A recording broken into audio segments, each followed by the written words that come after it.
അങ്ങനെ ഇതാ ഒരു മാമ്പഴക്കാലം കൂടെ വരവായി അല്ലേ. മാങ്ങ ഇപ്പോൾ സുലഭമായി കിട്ടുമ്പോൾ നമുക്ക് വീട്ടിൽ എളുപ്പത്തിൽ തന്നെ റെസ്റ്റോറൻറ്റിലേക്കാൾ ടേസ്റ്റിൽ നമുക്ക് വീട്ടിൽ തയ്യാറാക്കിയെടുക്കാൻ പറ്റുന്ന നല്ലൊരു റെസിപ്പി കണ്ടു നോക്കിയാലോ.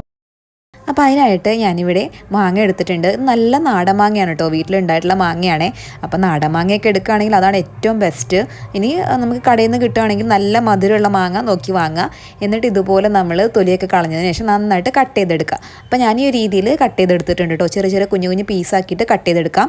എന്നിട്ട് ഈ പീസസ് നമുക്ക് മാറ്റി വയ്ക്കാം. ഈ ഒരു മാങ്ങ വെച്ചിട്ടാണ് കേട്ടോ നമ്മൾ ബാക്കി കാര്യങ്ങളൊക്കെ ചെയ്തെടുക്കുന്നത്. ഇനി നമുക്ക് കുറച്ച് പാലോട് ഒരു അരക്കപ്പിൽ കുറച്ച് കൂടുതൽ അളവിൽ പാലെടുത്തിട്ട് അതിലേക്ക് നമ്മൾ കണ്ടൻസ്ഡ് മിൽക്ക് മേഡില്ലേ, അതാണ് ഒഴിച്ചു കൊടുക്കുന്നത് കേട്ടോ. അത് മധുരത്തിന് വേണ്ടി നമ്മൾ ചേർത്ത് കൊടുക്കുന്നതാണ്. അപ്പോൾ നമ്മൾ അത് രണ്ടും കൂടെ മിൽക്ക് മേഡും പാലും കൂടി അരക്കപ്പ് അത് നന്നായിട്ട് മിക്സ് ചെയ്തെടുത്തിട്ട് ഇത് നമുക്ക് മാറ്റി വെക്കണം. മാങ്ങയൊക്കെ കട്ട് ചെയ്തിട്ട് നമ്മൾ ഫ്രിഡ്ജിലേക്ക് വെക്കാം കേട്ടോ. അത്യാവശ്യം നല്ല തണുപ്പിൽ വേണം ഇത് ചെയ്യാൻ വേണ്ടിയിട്ട്. ഇനി നമുക്കിത് ചെയ്യാൻ തുടങ്ങാം. അതിന് വേണ്ടി ഒരു ഗ്ലാസ് എടുത്തിട്ട് നമ്മൾ തണുത്ത മാങ്ങയാണ് കേട്ടോ കട്ട് ചെയ്തിട്ട് നമ്മൾ ഫ്രിഡ്ജിൽ വെക്കാം. ആണ് ഇട്ട് കൊടുക്കുന്നത് സേമിയാണ് കേട്ടോ. നമ്മുടെ സേമിയ, സാധാരണ സേമിയ, പായസത്തിൻ്റെ സേമിയ നമ്മൾ വേവിച്ചിട്ട് പഞ്ചസാരയൊക്കെ ഇട്ട് വേവിക്കുക കേട്ടോ. എന്നിട്ട് കുറച്ച് മഞ്ഞൾപ്പൊടി ഇട്ട് വേവിച്ചെടുത്തിട്ടുള്ളതാണ്.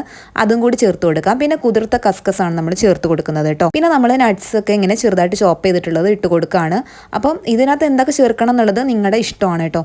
പക്ഷേ ഇതൊരു മാംഗോ ഫലൂദ ആയതുകൊണ്ട് തന്നെ നമ്മൾ ഇതിനകത്ത് മാംഗോൻ്റെ ഫ്ലേവറാണ് കേട്ടോ കൂടുതലായിട്ട് വേണ്ടത്. അപ്പോൾ ഞാൻ നട്ട്സൊക്കെ ചേർത്ത് കൊടുത്തിട്ടുണ്ട്. ഇനി ഇതിലേക്ക് നമ്മൾ ചേർത്ത് കൊടുക്കുന്നതെന്ന് പറഞ്ഞു കഴിഞ്ഞാൽ നമ്മുടെ നേരത്തെ എടുത്ത മാങ്ങ ഉണ്ടല്ലോ, അത് കുറച്ച് പഞ്ചസാര കൂട്ടി ചേർത്തിട്ട് നന്നായിട്ട് ജ്യൂസാക്കി എടുത്തിട്ടുള്ളതാണ് കേട്ടോ. മാങ്ങേൻ്റെ കട്ടിക്കായിട്ടുള്ള ജ്യൂസാണ് വേണ്ടത്. അത് നല്ലോണം മധുരം ചേർക്കണം, കാരണം എല്ലാം കൂടി കഴിക്കുമ്പോൾ മധുരം നമുക്ക് ഉണ്ടാവണം. അപ്പോൾ അതുകൊണ്ട് മധുരം ചേർത്ത് അടിച്ചിട്ടുള്ള മാങ്ങയാണ്, ജ്യൂസാണ് ഒഴിച്ചു കൊടുക്കുന്നത്. പിന്നെ നമ്മൾ ഡേറ്റ്സ് ആണ് ചേർത്ത് കൊടുക്കുന്നത്. ഡേറ്റ്സിനും മധുരം ഉണ്ടല്ലോ, അപ്പോൾ ആ മധുരം എല്ലാം കൂടി വരുമ്പോൾ ആ ഒരു മധുരം ബാലൻസ് ആയിട്ട് വരണം. ഒട്ടും മധുരം ഇല്ലെങ്കിൽ അത്ര നന്നായിട്ട് ഉണ്ടാവില്ല. ഇനി നമ്മൾ കണ്ടൻസ്ഡ് മിൽക്കും കൂടി ചേർത്തുള്ള പാൽ ഒഴിച്ചു കൊടുക്കുകയാണ്. നമ്മൾ ബാക്കി നമ്മൾ നേരത്തെ ചേർത്ത ചേരുവകളെല്ലാം തന്നെ നമ്മൾ ലെയർ ആയിട്ട് വീണ്ടും അതുപോലെ തന്നെ ചെയ്തെടുക്കുകയാണ് കേട്ടോ. അപ്പോൾ സേമിയ പ്രത്യേകിച്ച് ശ്രദ്ധിക്കുക, നിങ്ങൾ വേവിക്കുമ്പോൾ മധുരം ഇട്ട് വെന്തതിന് ശേഷമേ പഞ്ചസാര ഇടാൻ പാടുള്ളൂ, എല്ലാം സേമിയ വെന്ത് കിട്ടില്ല കേട്ടോ. അപ്പോൾ അതും കൂടെ ഒന്ന് ശ്രദ്ധിക്കുക.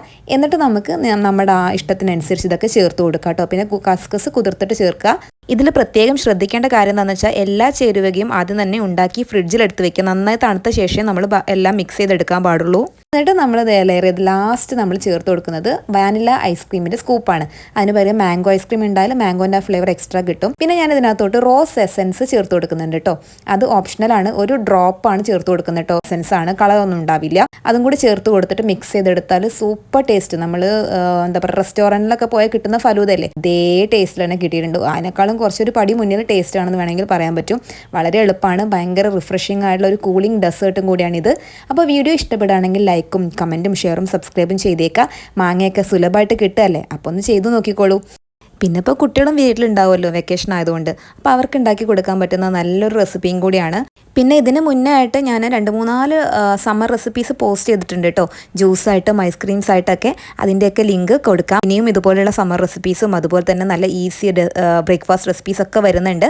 അതുകൊണ്ട് ചാനൽ മറക്കാതെ സബ്സ്ക്രൈബ് ചെയ്തേക്കണേ. അതുപോലെ കുക്കിംഗ് ഇഷ്ടമുള്ളവരിലേക്ക് ഷെയറും ചെയ്തേക്കണേ.